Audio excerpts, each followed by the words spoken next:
Gente, hoje nós vamos conversar um pouquinho a respeito da glória de Deus. E a gente vai conversar um pouquinho a respeito da glória de Deus, porque muito fala-se da glória de Deus, né? Tem várias músicas, vários louvores falando sobre glória, tem várias orações, né? Onde quando nós estamos no nosso momento com o Senhor, a gente fala: Senhor, manifesta a sua glória. Enfim, a gente escuta muito essa palavra, principalmente quem é de berço cristão, né? Foi da igreja a vida toda, sempre escuta. Mas o que de fato é a glória de Deus? Será que a gente entende a profundidade e a grandiosidade disso? Ou será que a gente simplesmente fala porque está todo mundo falando? Né? Quando está todo mundo falando aí sobre unção, a gente começa a falar sobre unção. Quando está todo mundo falando sobre o poder de Deus, daí a gente começa a falar sobre o poder. Está todo mundo falando sobre glória, a gente começa a falar sobre glória. Será que a gente de fato tem entendido a profundidade que é isso? Então a gente vai conversar a respeito disso hoje. E antes a gente vai passar um videozinho para vocês. Tá congelado.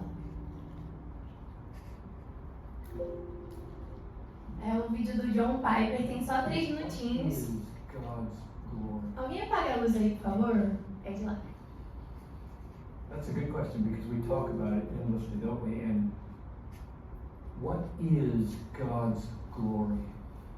Wow. That's a good question because we talk about it endlessly, don't we? And we should know what we're talking about.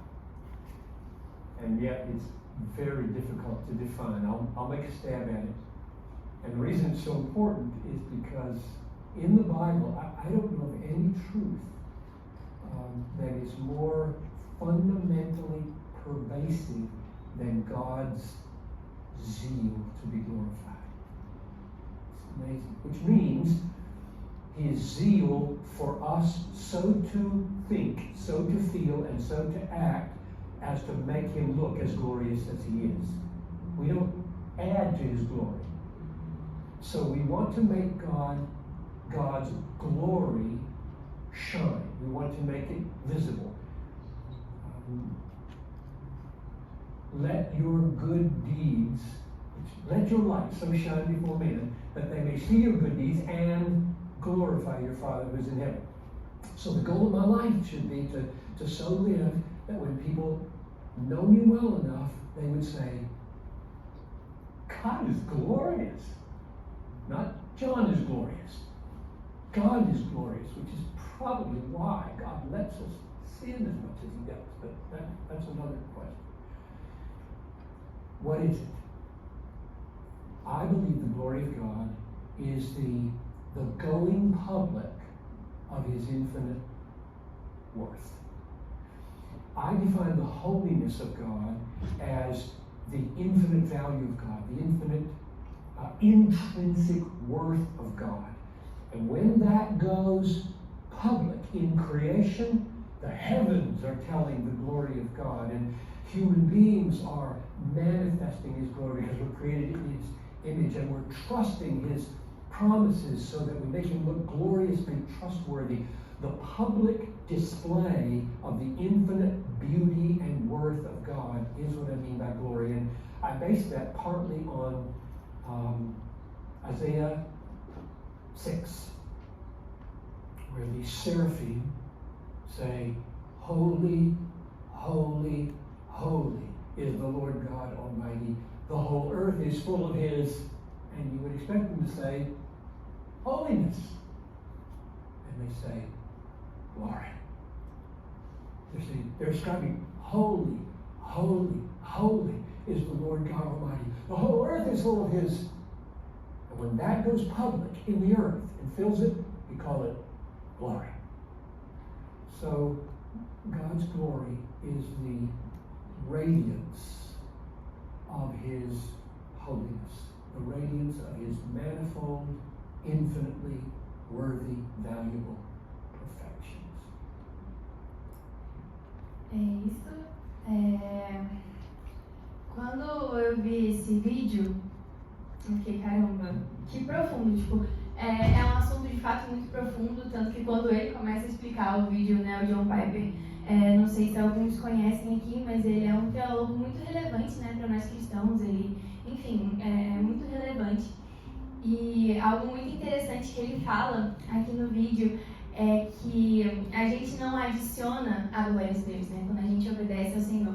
A gente não vai fazer de Deus mais glorioso porque o Senhor é imutável, ele já está pronto, ele já é. A Bíblia fala que o Senhor, ele é o eu sou, né? Então ele já está pronto, ele já é imutável, ele já é perfeito.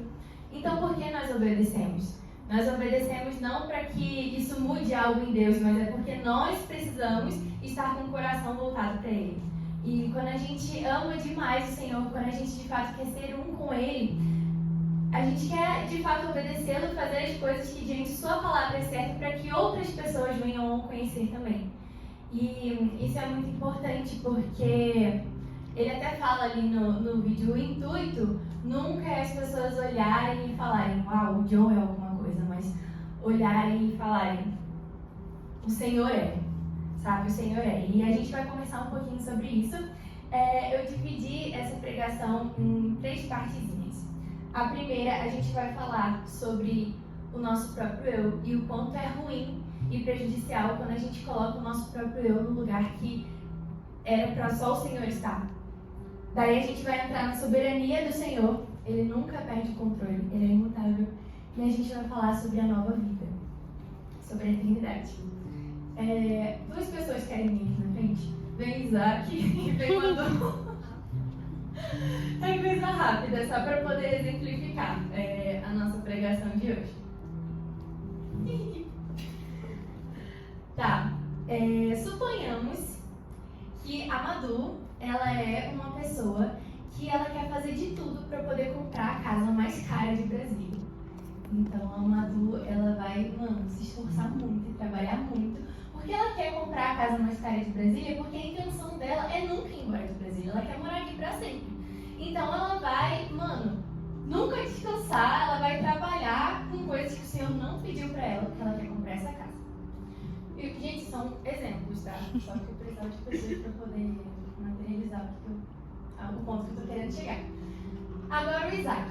Suponhamos que o Isaac ele é uma pessoa que ele quer casar esse ano. E eu estou usando esses 2 exemplos, tipo casamento e profissão, porque na nossa faixa etária a gente pensa nisso o tempo todo.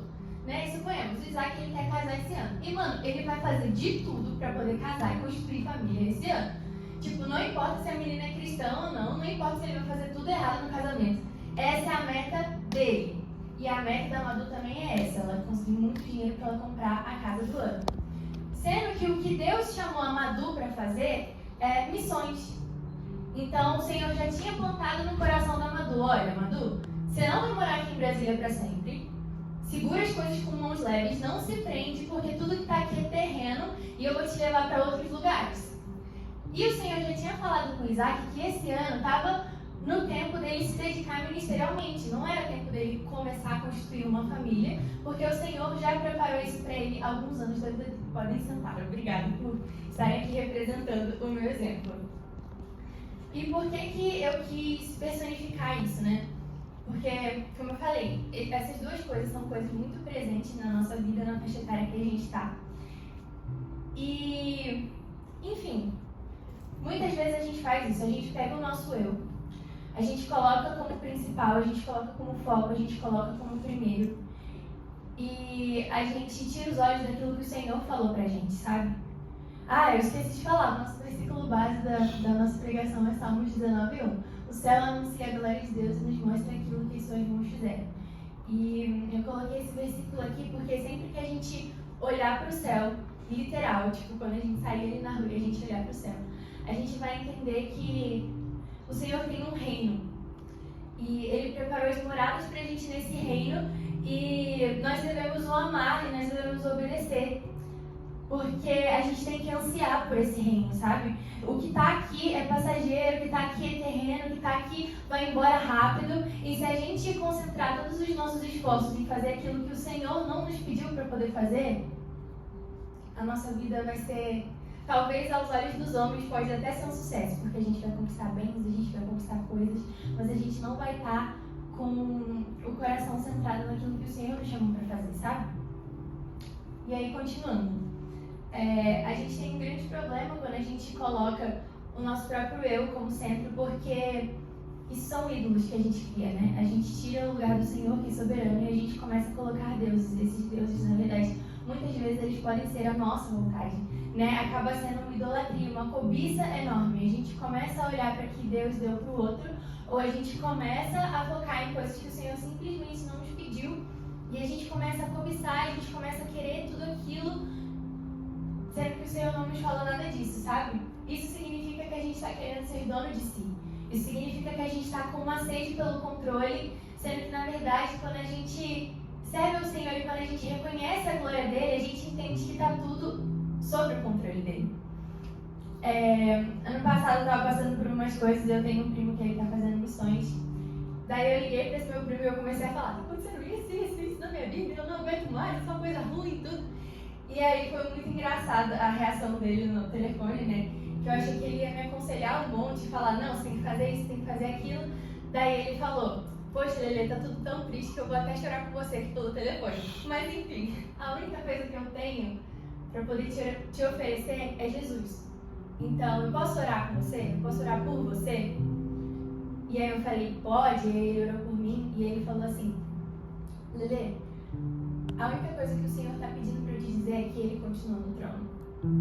O Senhor continua no trono, sabe? Todas essas coisas que, às vezes, eu vou estar passando, vocês vão estar passando, porque muitas vezes a gente pega os nossos próprios problemas e a gente coloca eles como ídolos na nossa vida, né? Não necessariamente, às vezes, vai ser um objetivo, uma meta, uma conquista, mas às vezes vão ser os nossos problemas. Isso significa que a gente está esquecendo que o nosso Deus, Ele é todo poderoso e glorioso para poder simplesmente redirecionar o nosso olhar para Ele, que é o que realmente importa. E é conversando sobre isso que o Senhor, Ele continua no trono, que eu entro no segundo cenário que a gente vai conversar hoje, que é a respeito da soberania de Deus. Inclusive, para vocês já podem abrir a Bíblia lá em Colossenses 1, e a gente vai ler do 27 ao 29. E todos os versículos que eu for citando aqui para vocês, eles vão, se encaixando, entendeu? Pra gente poder, enfim, entender tudo bem, contextualizadinho. Vamos falar sobre a soberania de Deus. A Tete estava cantando aqui na hora do louvor sobre aquela música, Único, né? E eu não sei se vocês perceberam algo diferente quando a gente estava aqui no louvor. Alguém percebeu algo diferente? Foi diferente, eu não sei explicar, mas o nome do Senhor estava sendo glorificado aqui. E a presença do Senhor estava sendo... foi muito bom. Mas enfim, vamos falar sobre o controle do Senhor, a soberania dele. Ele é imutável, ele é suficiente. Quando a gente entende que o Senhor é glorioso, quando a gente entende que o Senhor ele é suficiente nas nossas vidas, a gente para de correr atrás do vento. E a gente começa de fato a olhar para o Senhor e entender que Ele é tudo para nós. E ao longo dessa pregação eu vou ficar repetindo isso o tempo todo, porque, mano, é verdade. Sabe? Às vezes a gente pega a opinião que os outros têm a respeito de nós, às vezes a gente pega o nosso próprio sentimentalismo e a gente coloca a fundamentar aquilo ali na nossa vida de uma forma como se a palavra de Deus não existisse, sendo que a palavra de Deus já está aqui. Muitas vezes a gente bate o pé, a gente fala: cara, Deus não fala comigo, Deus esqueceu de mim. Deus, Ele me ignora, Deus, Ele não me ama.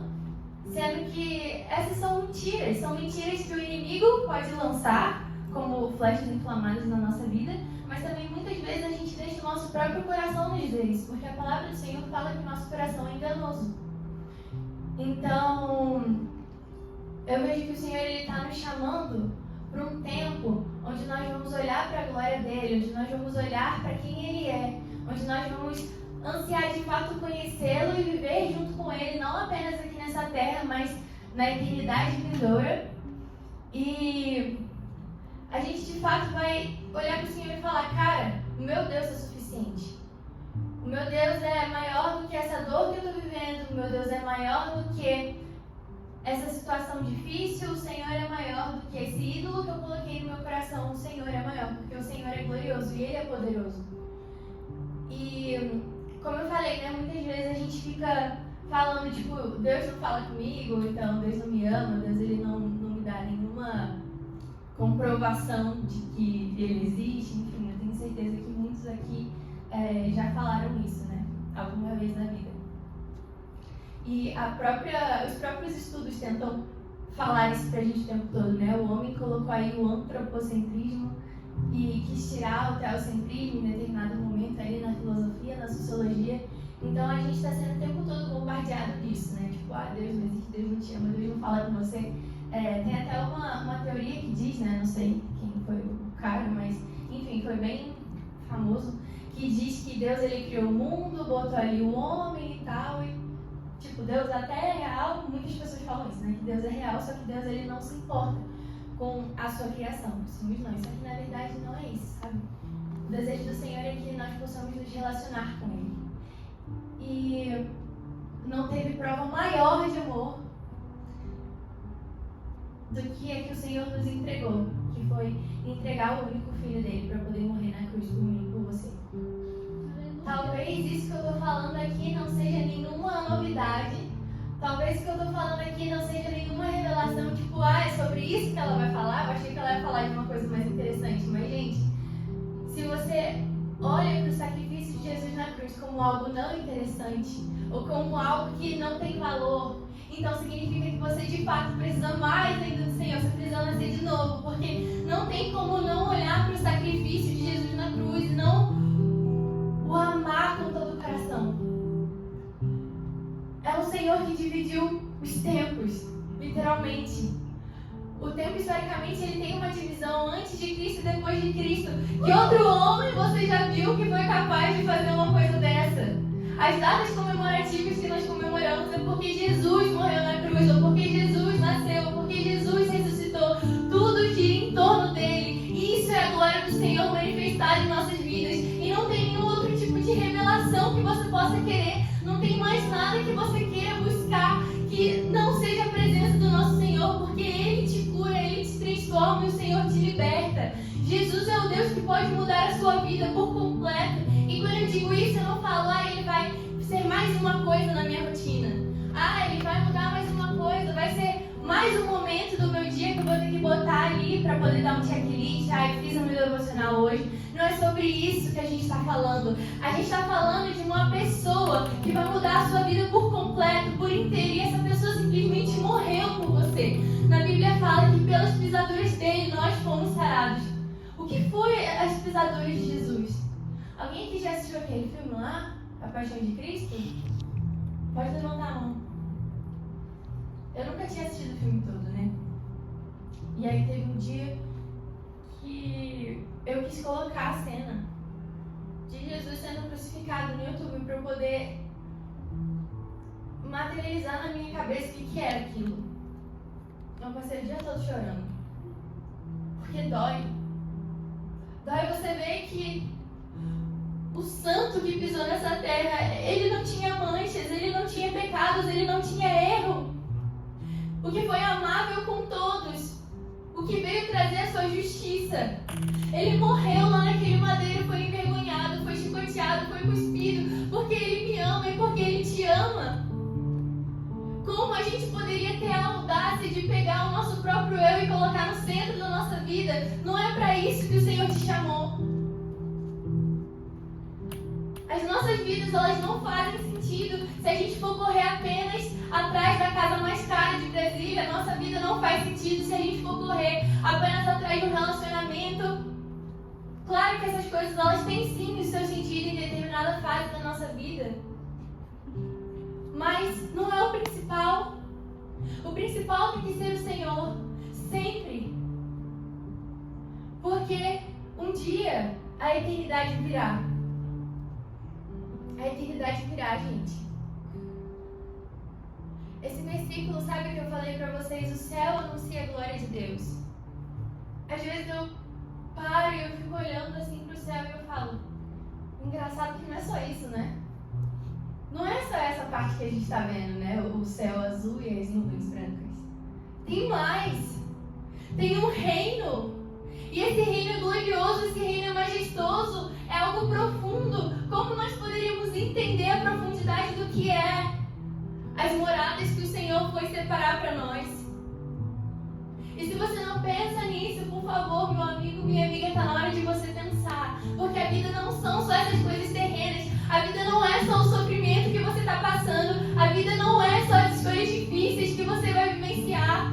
Tem mais. E na eternidade o Senhor fala que não vai ter choro, não vai ter dor. E eu fico me perguntando o que é isso. Vocês conseguem imaginar uma vida sem choro, sem dor, tipo 100% totalmente? A gente tem que ansiar por esse dia. A gente tem que ansiar por esse dia porque não faz sentido a gente voltar a nossa vida em qualquer outra coisa. Vamos lá para Colossenses 1, 27 ao 29. Eu botei aqui no papel porque eu sou das antigas, né? Eu pensei, sempre que eu boto alguma coisa no telefone eu falo, vai que apaga tudo assim do nada, então eu botei no papel. Vamos ler. O plano de Deus é fazer com que o seu povo conheça esse maravilhoso e glorioso segredo que Ele tem para revelar a todos os povos. E o segredo é esse. Cristo está em vocês, o que lhes dá a firme esperança de que vocês tomarão parte na glória de Deus. Com toda a sabedoria possível, aconselhamos e ensinamos cada pessoa a fim de levar todos à presença de Deus, como pessoas espiritualmente adultas e unidas com Cristo. É para realizar essa tarefa que eu trabalho e luto com a força de Cristo que está agindo poderosamente em mim. Quem escreveu essa carta, aos Colossenses, foi o apóstolo Paulo. E só para poder contextualizar, eu gosto muito sempre de falar do apóstolo Paulo, porque na verdade a gente tem muito que aprender com ele. Porque eu nunca vi um cara que suportou tanta perseguição e tanto sofrimento e ele ainda ficava, tô sofrendo por Jesus. Eu fico, como? Meu Deus, gera um pouquinho dessa mentalidade de Paulo nos nossos corações, porque a gente está muito fraco. E ele fala, aqui, olha, bem no finalzinho do 29, é a força de Cristo. Tá vendo porque você não pode estar no centro da sua vida? Tá vendo porque você não pode ser o Deus da sua vida? Tá vendo porque você não pode ser o dono de si? Tá vendo porque você não pode ter o controle? Porque nem força você tem. A sua força vem de Cristo. Nem bondade você tem, porque a bondade que está em você vem de Cristo. A gente precisa reconhecer que nada que está dentro de nós presta. Só assim a gente consegue olhar para Cristo, o Salvador, o Todo-Poderoso, e reconhecer Ele como nosso Senhor. Eu lembro de uma vez, foi a primeira e última vez que eu fui lá no Céu na Terra, e o João Paulo ele falou, se você acha que você é Deus da sua vida, então por que você precisaria de um Deus que te salva? Então, enquanto a gente não reconhece que a gente precisa arrancar o nosso eu do centro, as nossas vontades do centro, tudo aquilo que a gente quer considerar lixo, e Paulo fala isso em algum versículo, ele fala, considerei tudo como lixo, a fim de ganhar Cristo. E aí outras coisas que nesse versículo aqui de Colossenses falam sobre o glorioso segredo. Qual é o glorioso segredo? Se a glória é algo tão profundo, é algo tão majestoso, é algo que não é apenas para essa vida, mas para a vida vindoura, para a eternidade, o que é então essa glória? Que glorioso segredo é esse? Aqui fala, Cristo em vocês, a esperança da glória. Porque o Senhor, como eu já falei, Ele poderia ter nos criado, nos colocado aqui e tchau, agora se virem. Mas Ele quer que a gente possa nos relacionar com Ele. É olhar para o céu e reconhecer, uau, a glória do Senhor está aqui. É olhar para as amizades que o Senhor te deu e falar, uau, Jesus, essa pessoa cuida de mim, o Senhor colocou essa pessoa. O Breninho, quando ele pregou semana passada aqui, ele falou o quanto é um sonho realizado pra gente ter o Ágape, porque, cara, a gente sai da aula, a gente tá passando por um dia péssimo, coloca lá no grupo, gente, grupo dos voluntários, é todo mundo, bora se encontrar, bora fazer isso ou aquilo, e aí chega e dá abraço, todo mundo, e isso é provisão do Senhor, sabe, esses termos que as pessoas colocam aí, empresariais, gente, eu sou da publicidade, nada contra as empresas, mas assim, você precisa de um networking. Gente, não é networking. É a presença do Senhor. É Deus que pegou os seus bons amigos e colocou no seu caminho para te ajudar na caminhada. É o Senhor que está agindo na sua vida o tempo todo para que você não morresse, para que você não tirasse a sua vida quando aquela ansiedade ou aquela depressão te alcançou. Foi o Senhor que te salvou, foi o Senhor que te resgatou. Foi o Senhor que não deixou você desanimar quando seus pais se separaram. É o Senhor o tempo todo que está movendo na nossa vida. E como a gente poderia não olhar para o céu e não reconhecer que a glória do Senhor está manifestada ali?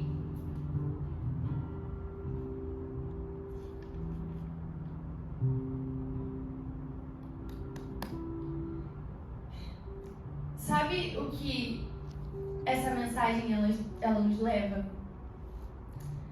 Ao arrependimento.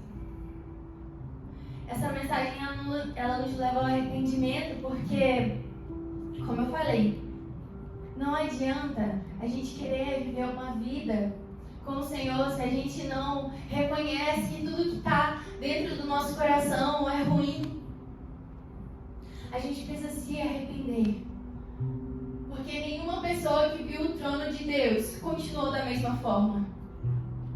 Nenhuma pessoa que viu o trono de Deus continuou da mesma forma. Nenhuma pessoa que se deparou com a glória de Deus, vocês viram aqui no vídeo, e vocês leem o tempo todo isso na Bíblia, vocês cantam o tempo todo isso nos louvores: Santo, Santo, Santo, Santo, Santo. Glória, glória, glória. Não existe nenhuma pessoa que não teve um encontro verdadeiro com um único, e não mudou, e não se constrangeu, e não falou: Jesus, a minha vida é um lixo se eu não tiver o Senhor. Não teve ninguém.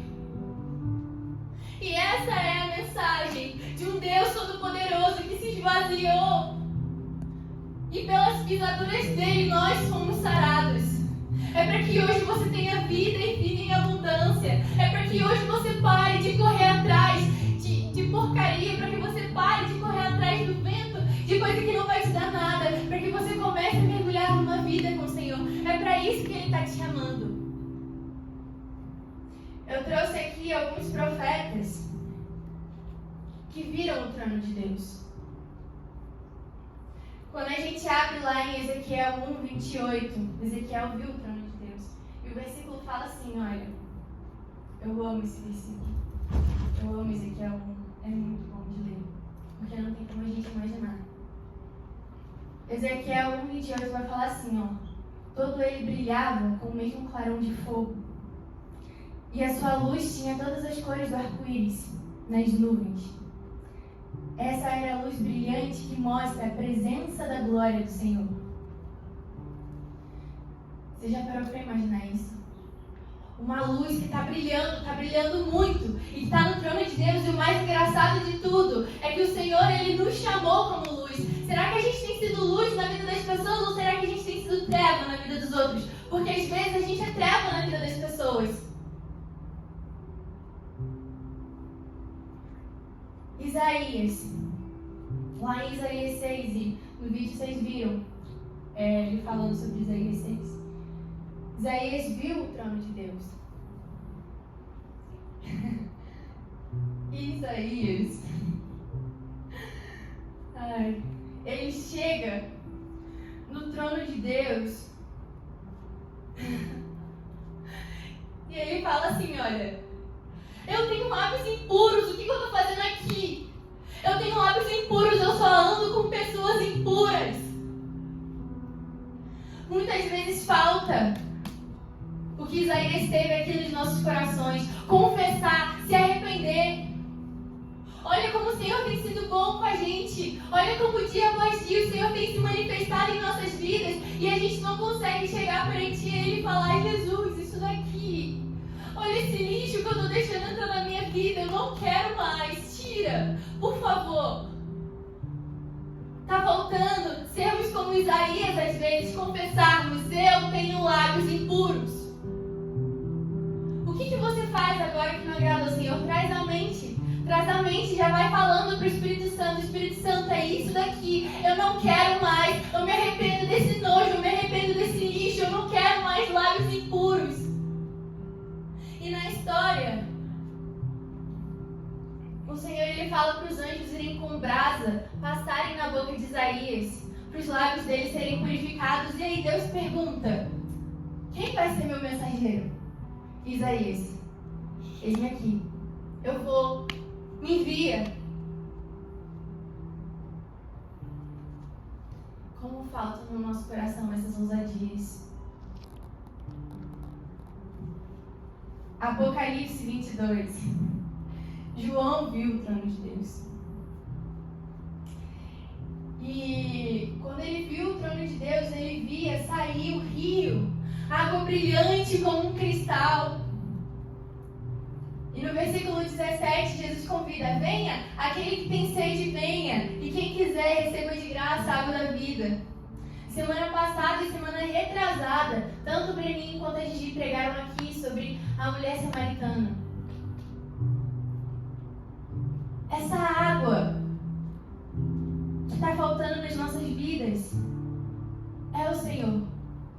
E quando João ele chega perante o trono de Deus, ele vê um rio dessa glória, ele vê essa água. E Jesus fala: venham a mim, vocês que estão com sede, venham a mim.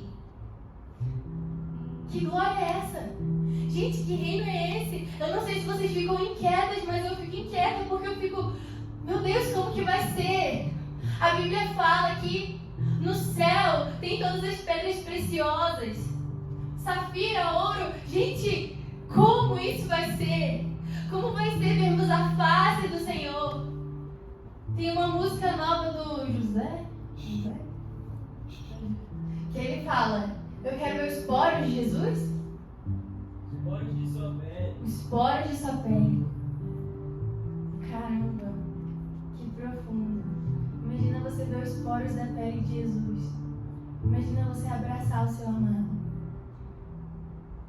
Imagina você chegar no céu, estar diante desse trono e ver toda a fonte dessa glória que é o Senhor. Daniel 7, já encerrando. Daniel 7:10. Daniel também viu o trono do Senhor. E diz assim, ó: havia ali milhares de pessoas que adoravam aquele que estava sentado no trono. Milhares de pessoas. Que Deus é esse? Que os anjos olham para ele e cantam: santo, santo, santo.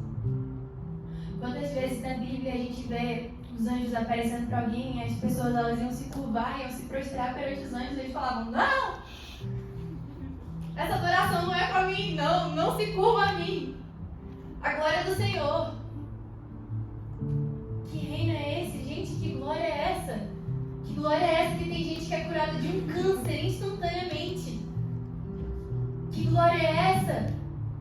De pessoas que conheceram Jesus e mudaram as suas vidas da água para o vinho.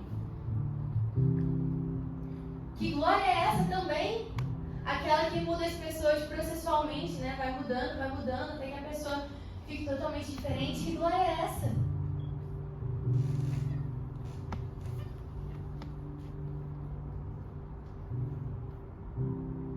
Gente,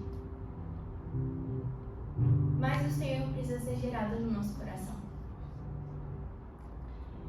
E isso está ligado ao quanto reconhecemos que Ele é suficiente, está ligado ao quanto nos arrependemos dos nossos erros e das nossas falhas.